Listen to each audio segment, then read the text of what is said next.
So now let's take another related problem which is very interesting in understanding time and space complexity. So imagine if I have two lists. Let's assume I have list 1, right, and I have list 2, right? So let's assume they are of different sizes. Let's assume list 1 has 0, 1, 2, so on so forth, n minus 1 elements, right? Which means it's a list of n elements, right? Similarly, let's assume I have another list L2 which has 0, 1, 2, so on so forth, m elements, right? So it has m elements. So I have two lists. Now my problem or my task, my problem is to find elements that are common in list L1 and L2, right? So let's assume there is a number here which is 32. Let's assume the number 32 is also found here at some other index. This is at index 2, this is at index 1. I want 32 to be printed, right? Suppose if there is a number here, let's assume there is a number here called 42. Let's assume 42 doesn't exist anywhere. I don't want to print it. So think of it like set intersection. So I want to find elements which are there in both L1 and L2. I want to print those elements.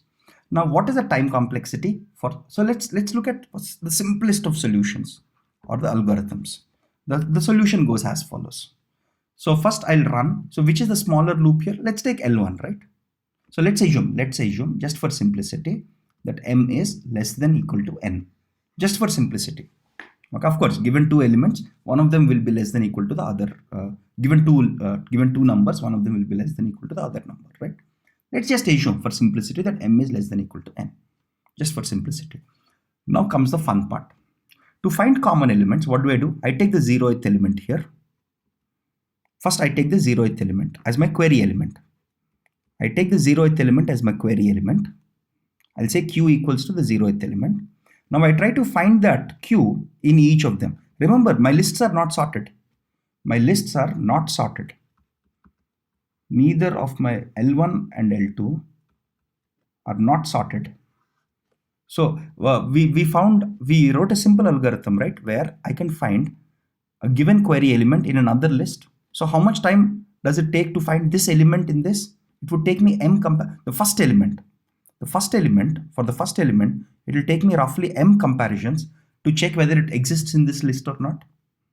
For the second element, now it will again take me m comparisons to check whether it exists in this list L2 or not.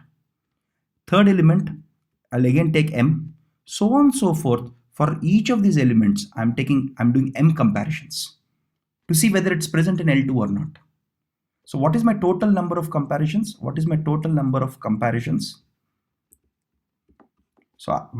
of comparisons is m plus m plus m plus so on n times, which becomes n into m. Because for each element here, to check whether it's present in the other list takes m comparisons, right?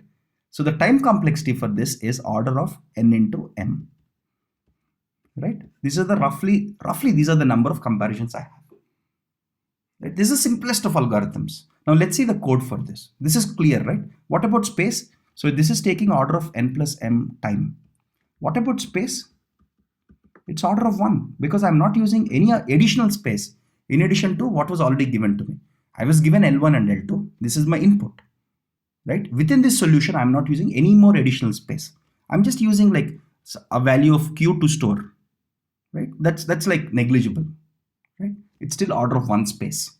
So this simple algorithm takes order of n into m time, right? Order of n into m time and order of 1 space. Now, can we improve this? Before we go about improving it, let's look at some simple source code to do it, right? So the source code is very simple. I have two lists here and I'm randomly shuffling them. This list is of size 100 elements. This list is of size 50 elements, right? Now I'm saying for I in L1, right? Take an element in L1, take an element in L2, check if they're same. If they're same, print them. And I'm keeping a count here to count how many times did I find a common element, right? Very simple code.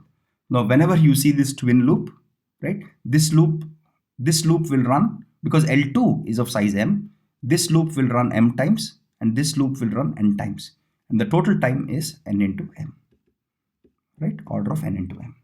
Space, I'm not using much space. I'm just using literally space for count, just only one additional space, right? So it's only order of one space.